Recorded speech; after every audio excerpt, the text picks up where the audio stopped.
Bonjour à chacune et à chacun. C'est le mouvement Stop Pauvreté et le Free College qui s'unissent pour vous proposer le cours Just People par Zoom. Ce cours vise à promouvoir dans le milieu chrétien et plus spécifiquement dans le milieu évangélique la réflexion sur les grandes questions actuelles de justice sociale nord-sud, mais aussi de justice climatique. Alors jusqu'ici, nous avons eu l'occasion d'organiser 3 soirées Zoom dont vous pouvez retrouver les vidéos sur la Free TV, c'est la page YouTube de la FRE, la Fédération romande d'Église évangélique. Lors de la 3e soirée, nous avons accueilli Benjamin Gass, directeur général de l'ONG Morija au Bouvray, et il nous a parlé des objectifs de développement durable, les ODD, de l'agenda 2030, ainsi que de leurs implications dans la gestion d'une ONG. Si vous souhaitez lire un écho de ces soirées, Claude-Alain Belair, rédacteur responsable du journal Vivre, a rédigé un compte-rendu que vous pouvez lire sur le site lafray.info. Il est aussi possible de revoir la 3e soirée sur la page YouTube de l'Afri TV. Alors n'hésitez pas à aller sur cette page YouTube et vous verrez, on essaye de rassembler un maximum d'informations pour vous permettre de revoir le tout ou de revisiter peut-être certains passages qui vous ont paru particulièrement intéressants. Ce soir, nous avons comme invité Salomé Richir-Aldeman. Salomé, bienvenue. Merci, je suis contente d'être avec vous. Alors, depuis janvier, tu es la nouvelle coordinatrice de la campagne Stop Pauvreté, qui vise à sensibiliser les évangéliques aux questions de justice sociale et climatique, ainsi qu'au travail des ONG chrétiennes, mais principalement évangéliques. Alors, tu as commencé depuis peu tes nouvelles fonctions. Comment est-ce que tu vis ces premiers mois à la tête de Stop Pauvreté? Très bien, très bien, la plupart du temps. De temps en temps, j'ai l'impression que j'ai sauté dans le grand bain sans... Voilà, c'est assez différent de ce que je faisais jusqu'ici. Puis, il y a des moments où j'ai l'impression d'être pas complètement à la hauteur. Mais dans l'ensemble, je le vis bien. Je trouve que j'ai été très, très bien accueillie, autant par l'équipe que par les différentes églises avec qui j'ai contact. Et c'est un vrai plaisir. Super. Est-ce qu'il y a quelque chose de marquant qui s'est passé pendant cette première période? Clairement, la conférence qu'on a animée, qu'on a préparée et animée début avril, on avait plus de 300 personnes. Et c'était vraiment, ça avait été intense en fait d'arriver puis de tomber tout de suite dans l'organisation de cette conférence. Et puis on est vraiment ravis de la façon dont ça s'est passé. On l'avait organisé en bilingue. C'était vraiment beaucoup de boulot. Je sais pas si on refera ça de sitôt, mais c'était vraiment un gros événement des premiers mois là. Et c'était à Bienne et ça s'est bien passé. C'était à Bienne et ça s'est très bien passé. Super. La soirée, donc la nôtre, va se dérouler de la manière suivante. Nous allons prier, puis nous visionnerons l'émission numéro 4 de la série Just People s'exercer à la justice, aimer son prochain et avancer avec Dieu. Cette émission, je le rappelle, a été réalisée dans le cadre de Dieu TV, la chaîne de TV chrétienne dont le siège est à Yverdon-les-Bains. Après cela, nous commencerons l'animation à proprement dit en travaillant quelques questions que je poserai à Salomé Richir-Aldeman. Puis, dans un 3e temps, vous pourrez poser vos questions, soit en direct, soit via la rubrique Discuter que vous trouvez sur la barre horizontale en bas de la fenêtre Zoom. Les groupes dans les églises pourront nous quitter au moment de l'ouverture aux questions des participants et comme on l'a proposé normalement à chacun des responsables de groupes dans les églises, vous pourrez tenter de répondre aux questions qui se trouvent à la page 71 de la brochure, la page 71 de la brochure. Et on envisage de terminer cette soirée à 21h30, puis on aura un petit temps après d'échanges informels auxquels vous êtes cordialement invités à participer. Pour ouvrir cette soirée, je vous invite à prier.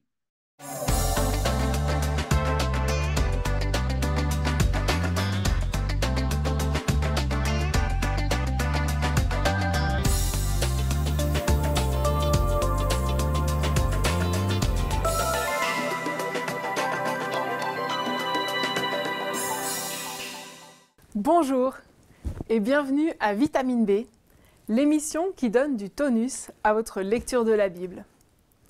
Nous voici à la 4e vidéo du cours Just People de Stop Pauvreté. Vous connaissez sans doute ce verset du prophète Michée. On t'a fait connaître, ô homme, ce qui est bien, et ce que l'Éternel demande de toi, c'est que tu pratiques la justice, que tu aimes la miséricorde, que tu marches humblement avec ton Dieu. Mais qu'est-ce que ça veut dire pratiquer la justice? Et comment est-ce qu'on fait ça ensemble en Église? C'est la question à laquelle on va répondre aujourd'hui. La justice, c'est quelque chose que Dieu attend de son peuple depuis le début, depuis l'Exode déjà. Alors, c'est ce qu'il attend de l'Église, bien sûr, et on va le voir, mais ce n'est pas nouveau. C'est déjà ce qu'il demandait à son peuple au désert. Depuis les débuts du peuple de Dieu, une des choses qui caractérise leur appartenance à Dieu, leur fidélité à Dieu, leur proximité avec Dieu, c'est la justice. La justice mise en pratique. Dans les 5 premiers livres qui forment les livres de la loi, dans la Bible, on trouve de nombreux commandements qui appellent à la justice. Je pense ici aux commandements relatifs au sabbat, au jubilé, à la dîme. Tous ces commandements qui avaient pour but, entre autres, d'empêcher les inégalités de se creuser, d'empêcher les riches de devenir toujours plus riches et les pauvres de devenir toujours plus pauvres. Plus loin dans la Bible, dans les livres des prophètes, on trouve de nombreux rappels à l'ordre sur la question de la justice. Dieu doit constamment rappeler à son peuple ce qu'il attend d'eux avant tout, c'est-à-dire qu'ils montrent leur appartenance à Dieu par leur comportement. Dans la Bible, il y a un parallèle fort entre la pratique de la justice et l'appartenance à Dieu. La pratique de la justice, c'est ce qui marque la fidélité à Dieu, la proximité avec Dieu.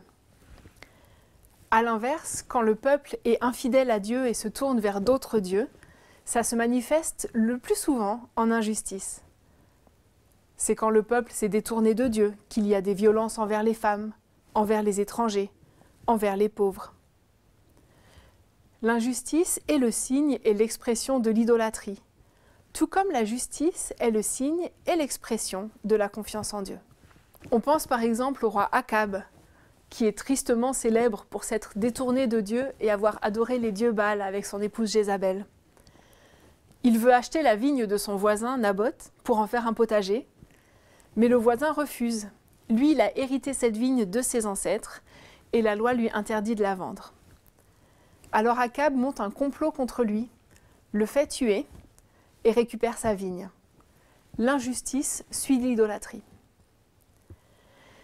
Quand les prophètes viennent parler au peuple infidèle, ils le reprennent souvent à la fois sur leurs actes injustes et sur leur idolâtrie. On lit par exemple dans Amos « Ainsi parle le Seigneur. À cause de 3 transgressions d'Israël, à cause de 4, je ne révoquerai pas mon arrêt. Parce qu'ils ont vendu le juste pour de l'argent, le pauvre pour une paire de sandales. Ils harcèlent jusqu'à la poussière de la terre qui est sur la tête des petites gens. Ils font dévier le chemin des pauvres. Un homme et son père vont vers la même fille, profanant ainsi mon nom sacré.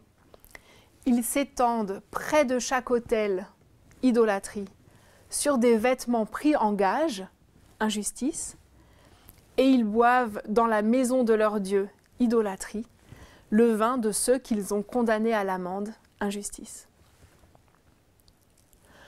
Quand on voit ce lien si fort entre idolâtrie et injustice, on pourrait presque se demander si le peuple de Dieu aujourd'hui, en Suisse, se complaît dans des pratiques injustes, est-ce qu'il est encore le peuple de Dieu ou bien est-ce qu'il sert un autre Dieu?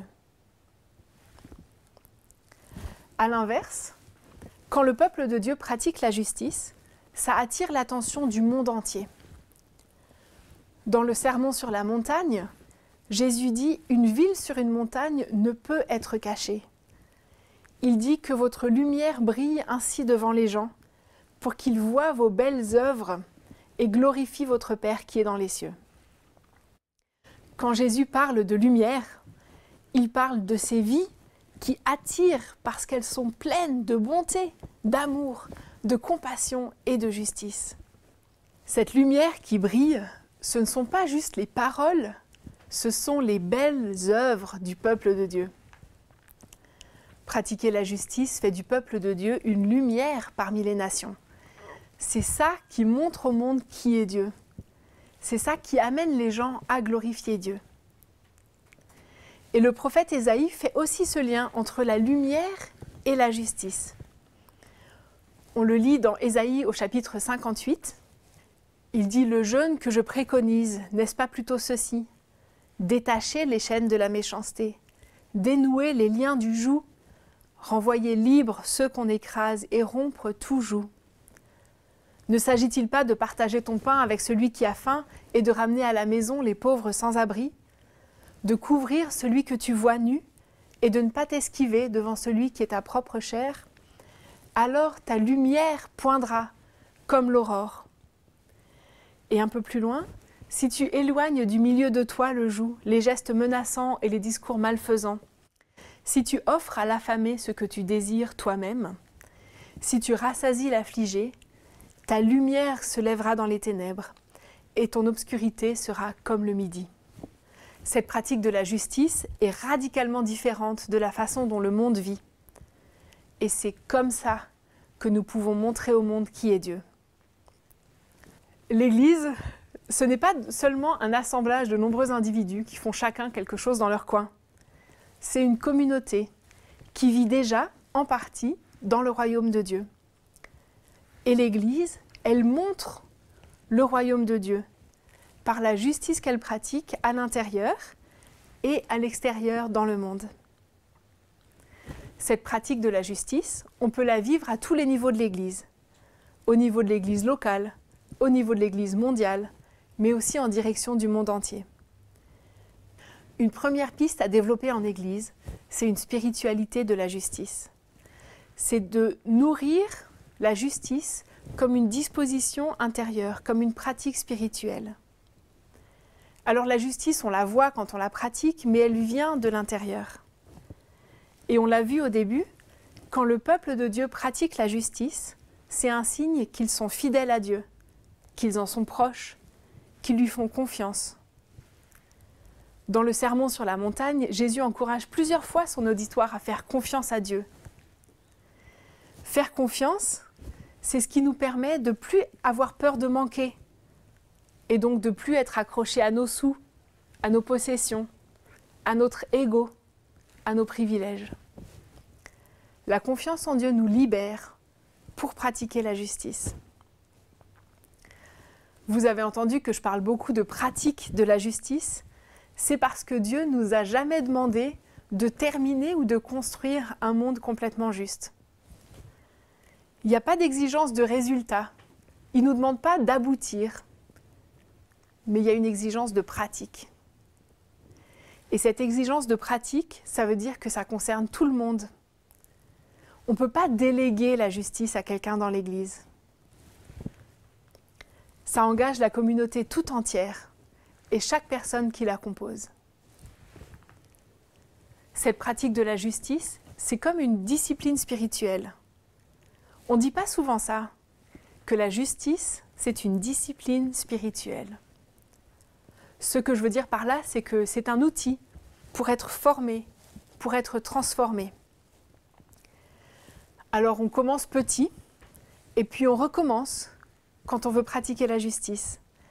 Et à force de recommencer à pratiquer, ça devient une habitude. Et cette habitude, on la nourrit, on la fait grandir, et ça devient une disposition d'esprit. Et cette disposition d'esprit, elle continue, elle grandit, et ça devient une partie de notre identité, ça devient qui nous sommes. La justice, quand on la pratique, elle forge le caractère. Et elle nous permet petit à petit de devenir l'Église que Dieu désire, de devenir les disciples que nous sommes appelés à être. Donc nourrir en Église une spiritualité de la justice en faisant confiance à Dieu et en encourageant une pratique régulière de la justice, c'est une première piste pour les Églises. Une deuxième piste à développer en Église, c'est celle de la solidarité. Cette solidarité, elle fait partie intégrante de l'Église depuis le début. Dans Acte 4, les croyants partagent leurs biens. Dans Acte 6, les apôtres nomment 7 hommes de confiance pour s'occuper des veuves d'origine grecque, pour prendre soin de ces veuves dans la communauté. Et on oublie souvent qu'avant le premier voyage missionnaire de Paul avec Barnabas, ils avaient tous les deux été envoyés par l'église d'Antioche pour porter secours aux croyants nécessiteux de Jérusalem en cas de famine. Ils étaient déjà docteurs de la loi, ils auraient pu être envoyés pour enseigner, mais l'Église commence par les envoyer dans un voyage de solidarité, un voyage humanitaire. Et ce souvenir qui explique sans doute les efforts soutenus de Paul tout au long de ses voyages missionnaires pour collecter des fonds auprès des églises d'origine grecque pour les ramener ensuite aux pauvres de Judée. Plus proche de nous, il y a dans la brochure Just People le témoignage de l'église de Versoix, qui s'est engagée dans l'aide alimentaire aux plus démunis pendant la pandémie. Des membres de l'église se sont portés bénévoles pour aller chercher des invendus dans les boulangeries pour qu'ils soient ensuite redistribués par un service d'aide alimentaire. 3 ans plus tard, ils continuent. La pandémie a attiré leur attention sur la pauvreté qui existait tout autour d'eux, même en Suisse, même avant et même après la pandémie. Une 3e piste à explorer en Église, c'est celle des relations justes. Vivre et pratiquer la justice en Église, c'est apprendre à faire face aux tensions, à les gérer, à travailler à la réconciliation, à aider les gens à se réconcilier, à dénoncer l'injustice. C'est aussi parfois faire face au mal que nous avons fait et apprendre à demander pardon. Dans la lettre aux Éphésiens, Paul parle de la transformation sociale qui peut avoir lieu dans l'Église et par l'Église. En Christ, des personnes d'origine juive et non juive sont réunies dans une même communauté. Et les relations de pouvoir sont transformées, entre les maris et les femmes, entre les parents et leurs enfants, entre les maîtres et les esclaves. Des gens qui n'auraient jamais mangé ensemble sont réunis à une même table sur un pied d'égalité. Voilà le royaume de Dieu sur terre. Comme de nombreux pays en Europe, les Pays-Bas ont une histoire de colonialisme et d'esclavage, dans laquelle les chrétiens n'étaient pas en reste. Les familles qui affrétaient les bateaux pour le commerce des esclaves étaient les mêmes qui étaient responsables dans l'Église. Aujourd'hui, et petit à petit, les chrétiens des Pays-Bas font face à leur passé. Ils font face à l'origine des richesses qu'ils ont accumulées. Et des églises de différentes dénominations ont ensemble lancé un mouvement de réconciliation, avec des rencontres régulières. Et j'ai entendu récemment un chrétien descendant d'esclaves raconter une de ces réunions. Il était impressionné et ému par ces Néerlandais agenouillés en larmes qui demandaient pardon pour leur histoire coloniale et esclavagiste. Lors de ces rencontres, les chrétiens des Pays-Bas se sont adressés aux chrétiens du Suriname, d'Indonésie, de Curaçao, d'Aruba, de Papouasie-Nouvelle-Guinée et d'Afrique du Sud. Et ces rencontres permettent la réconciliation et encouragent aussi le pays tout entier à combattre le racisme. Voilà un autre exemple d'une église de chrétiens qui essayent de pratiquer la justice et d'être ainsi la ville sur la montagne, une lumière qui brille dans l'obscurité. Alors nous l'avons vu, la justice c'est un commandement, mais c'est aussi une conséquence visible de notre confiance en Dieu. Et c'est ça qui crée une lumière qui amène les nations entières à venir glorifier Dieu. Alors on s'y met ? Merci de votre attention et au revoir.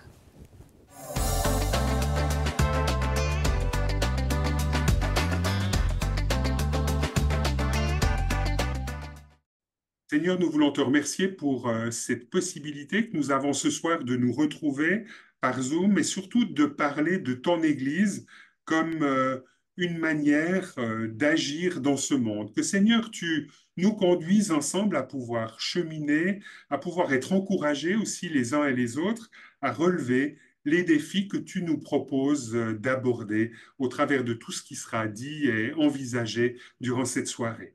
Merci, Saint-Esprit, de nous accueillir. Merci aussi de nous inspirer au travers de ce qui sera dit et échangé tout au long de cette soirée. Amen.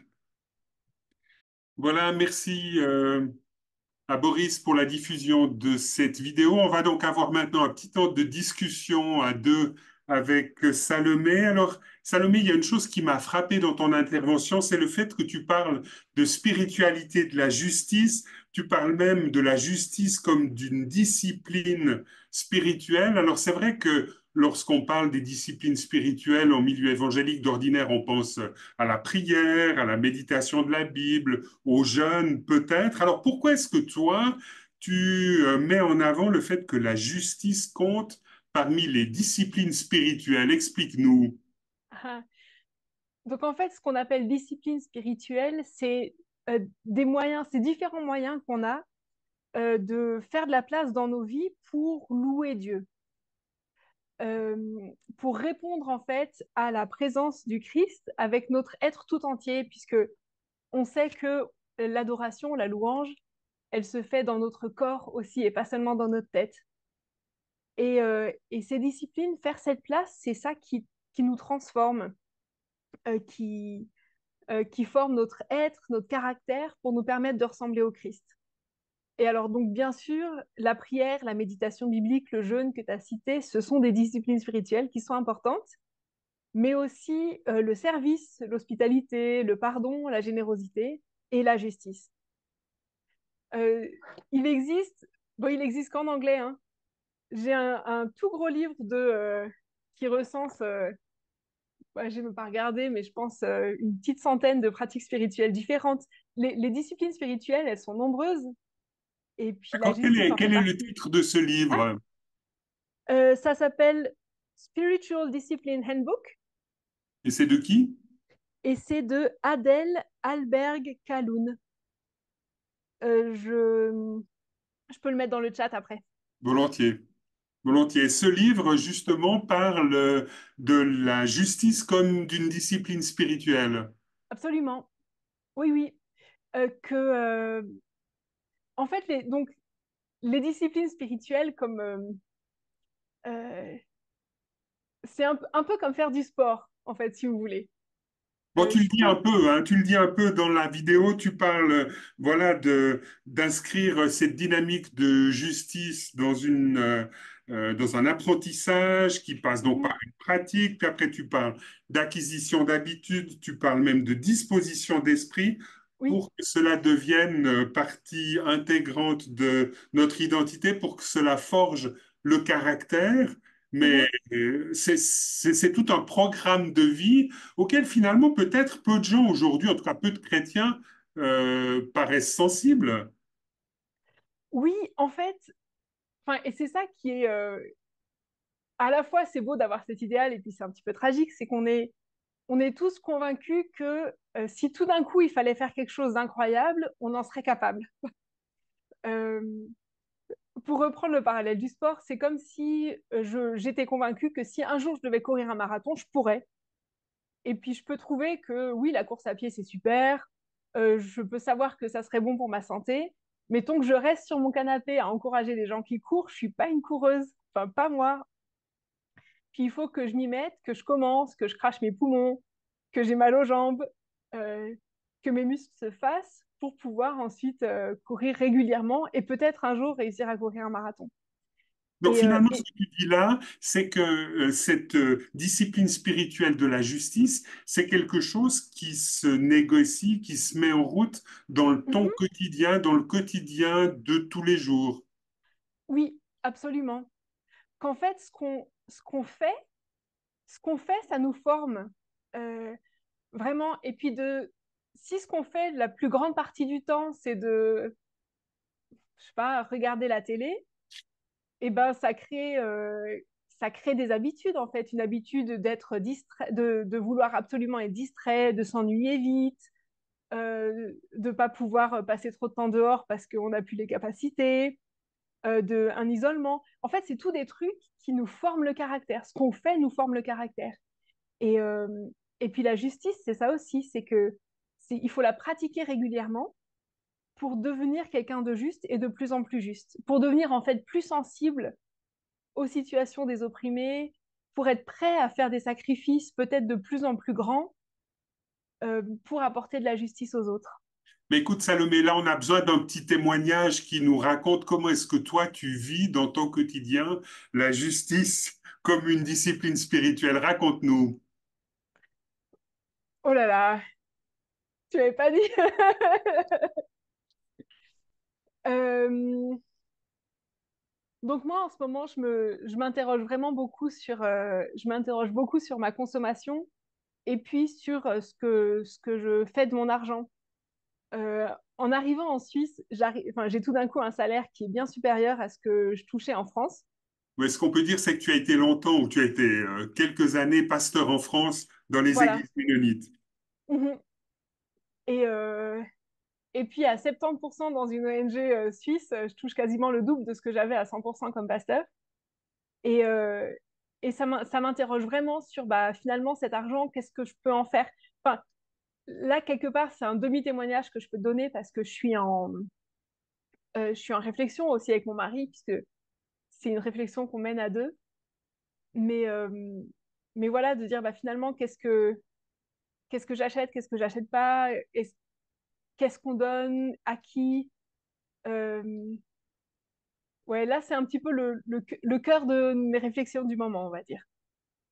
Mais si tu te revois en tant que pasteur en France, c'était déjà quelque chose que tu essayais d'inscrire dans ton quotidien, d'apprendre, de Mhm. développer des habitudes, d'avoir une sorte de disposition d'esprit, où finalement Ouais, tu étais sensible à ces problématiques. On parle de justice, mais avant tout d'injustice présente dans notre monde. ouais, tout à fait. Et oui, oui, c'est une problématique qui est pour moi euh, qui est sensible depuis le début. C'est aussi pour ça que que je me suis présentée à Stop Pauvreté. Il y a évidemment des injustices, enfin, elles sont nombreuses et donc un peu chacune doit choisir ses combats.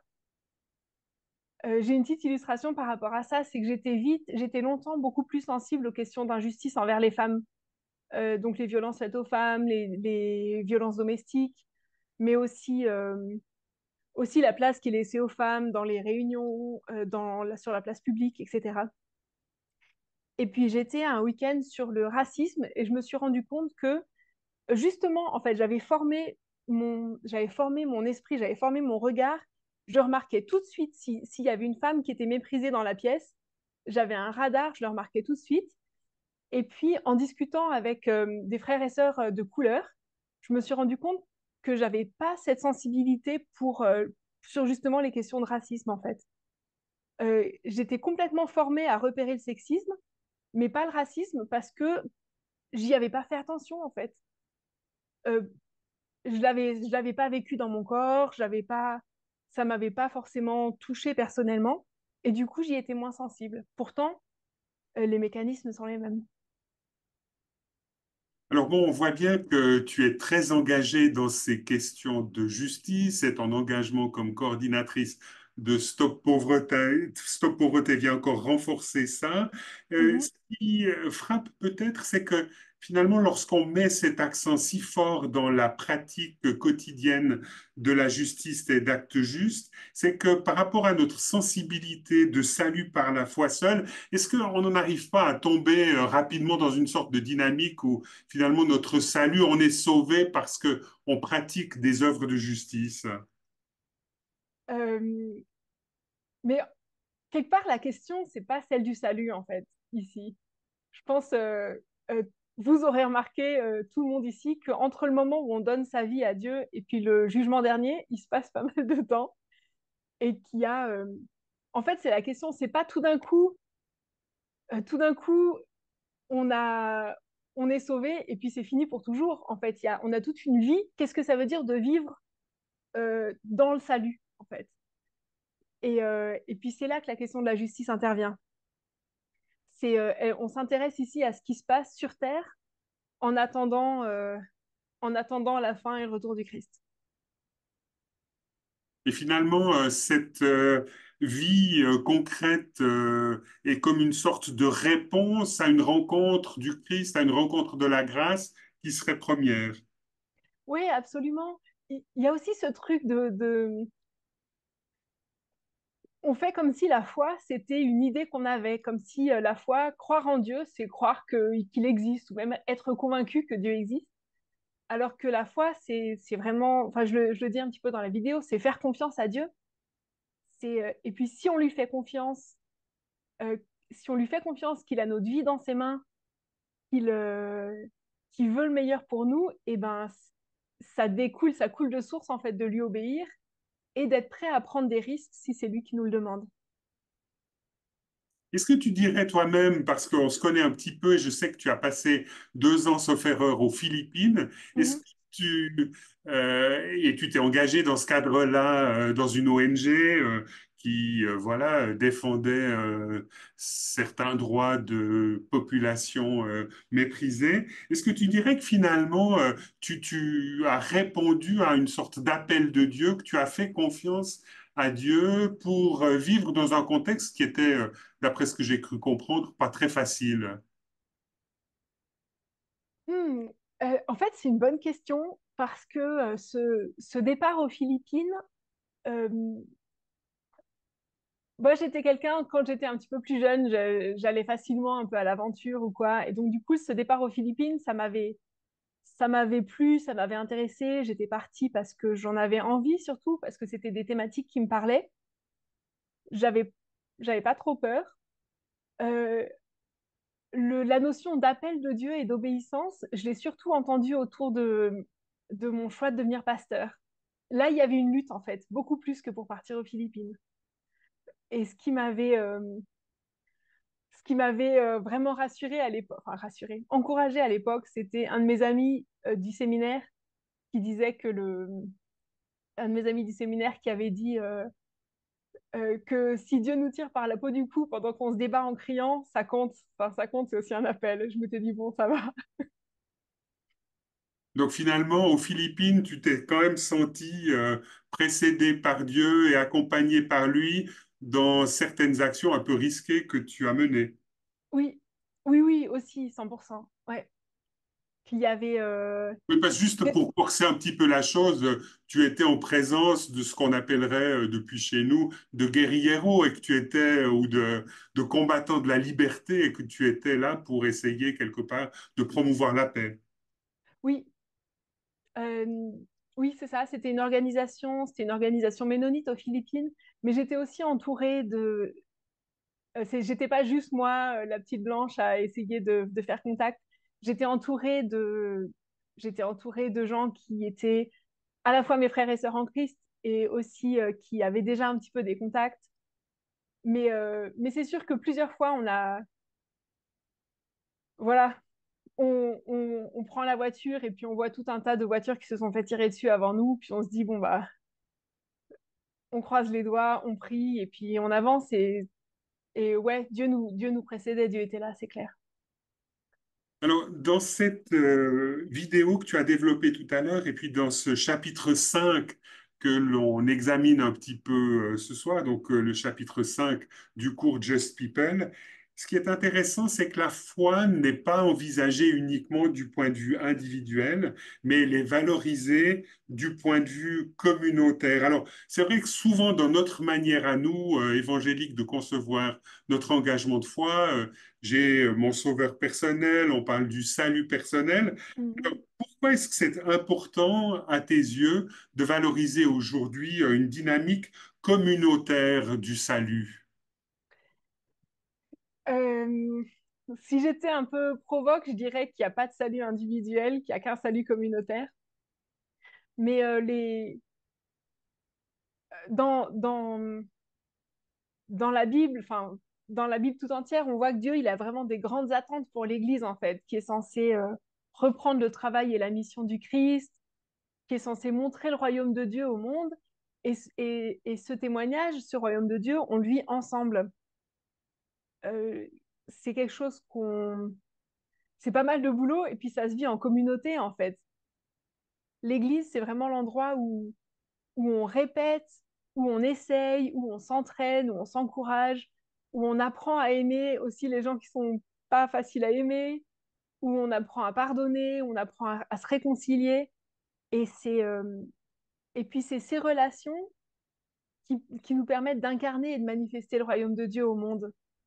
Euh, il y a ce verset dans Jean qui dit c'est à l'amour que vous aurez les uns pour les autres que le monde saura que vous êtes ses disciples. Et le...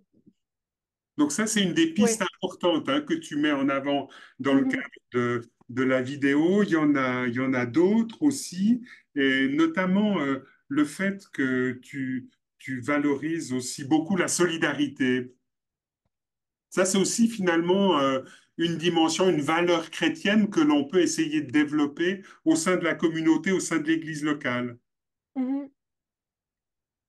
Il y a cette importance là encore, dans presque toute la Bible, quand on a la Bible pauvreté et justice, là on le voit, de prendre soin des pauvres, cette volonté dans la loi d'empêcher que les riches deviennent trop riches et que les pauvres deviennent trop pauvres, et de s'assurer qu'on prend soin en fait des personnes pauvres et vulnérables. Et là, c'est typiquement quelque chose qui est le cœur de notre témoignage dans l'Église. Il y a eu je réfléchis si j'ai une histoire comme ça, quelque chose qui me vient, mais aux États-Unis, je me rappelle qu'il y avait des groupes où l'Église ils s'entraidaient en fait à sortir de la dette. Il y a tout un tas de systèmes financiers qui sont vraiment super louches aux États-Unis où c'est très facile en fait d'être endetté. Même c'est quelque chose qui est encouragé. Et puis il y avait eu euh, ouais, un peu un groupe qui s'était mis en place où quelqu'un avait dit, écoutez, moi je vous donne maintenant tant et tant d'argent. Euh, Avec ça, vous commencez, chacun rajoute régulièrement, et puis petit à petit, avec cette cagnotte, on rembourse la dette de l'un, de l'autre, et puis quand toutes les dettes sont remboursées, ils continuent de mettre dans la cagnotte jusqu'à ce que la personne initiale ait récupéré le premier don, et puis ensuite ils encourageaient, ils encourageaient un autre groupe dans une autre église. Donc, ouais, cette question de la solidarité, elle est vraiment importante pour l'église. Et là, on retrouve deux notions hein, qui sont valorisées dans le cadre de ce chapitre 5. C'est la notion de créativité et d'innovation. Oui, Ça, c'est quelque et chose qui te tient à cœur et que finalement, la dynamique Stop Pauvreté tient à valoriser. Finalement, la foi chrétienne doit faire de la place, ou notre engagement chrétien doit faire de la place dans ce domaine de la justice, à de la créativité, à de l'innovation. un petit peu parce que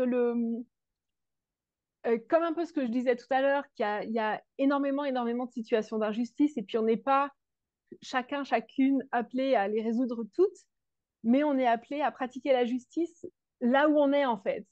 Et que du coup, comme on est toutes dans différents contextes, dans un contexte différent, euh, et ben, ça veut dire que la réponse sera différente, la réponse à apporter sera différente.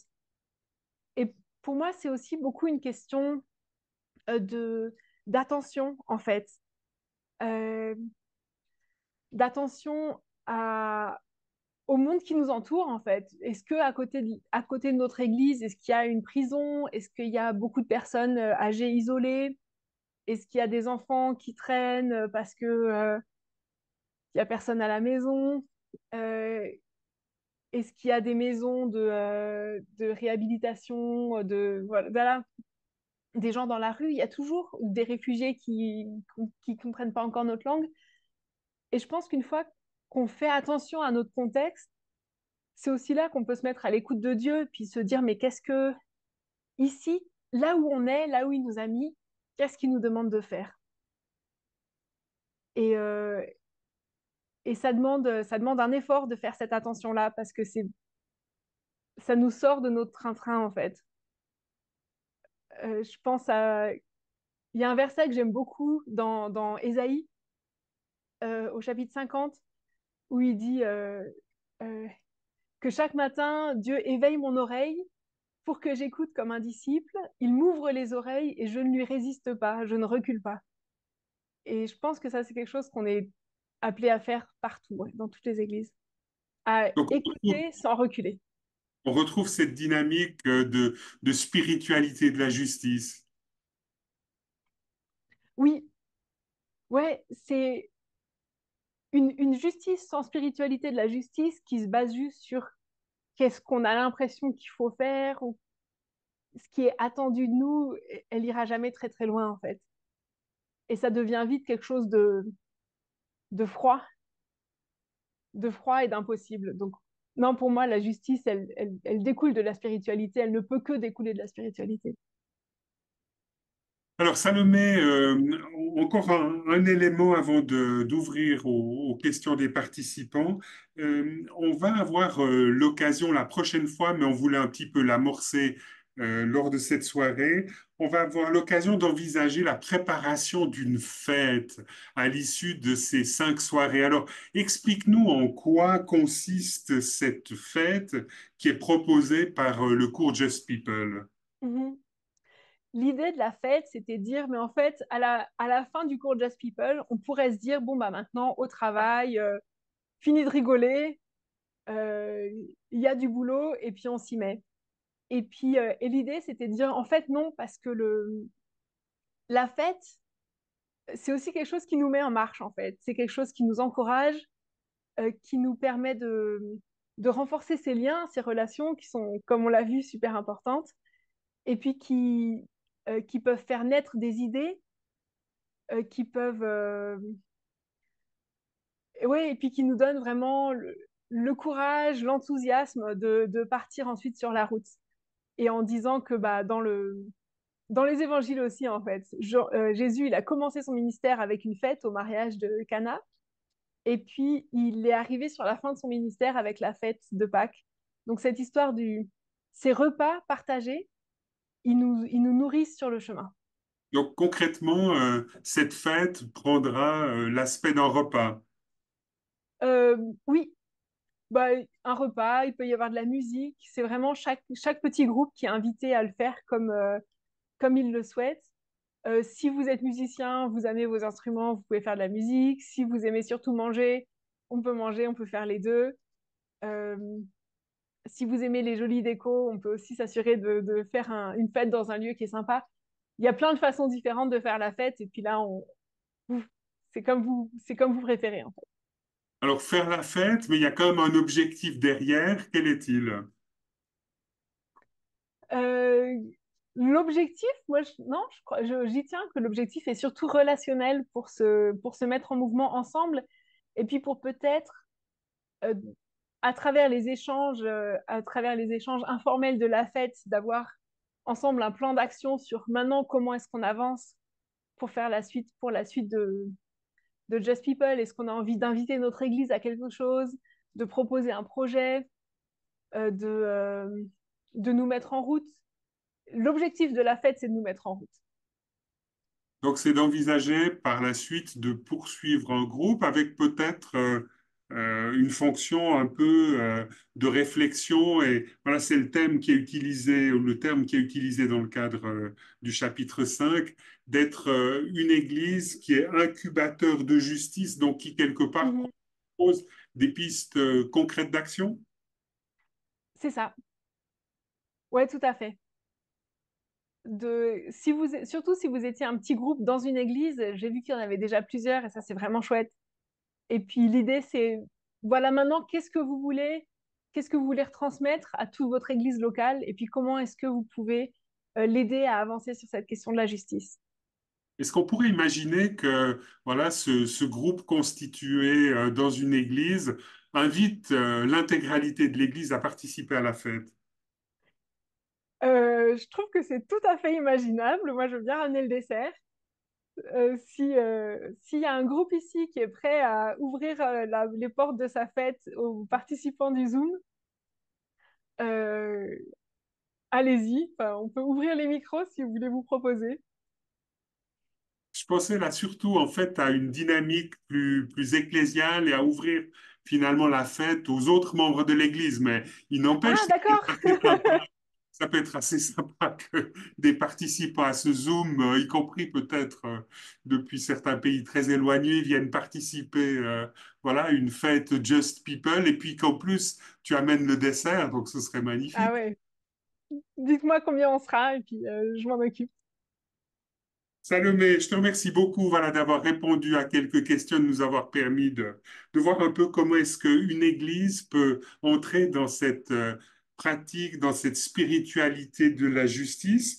Merci donc d'avoir répondu à nos questions.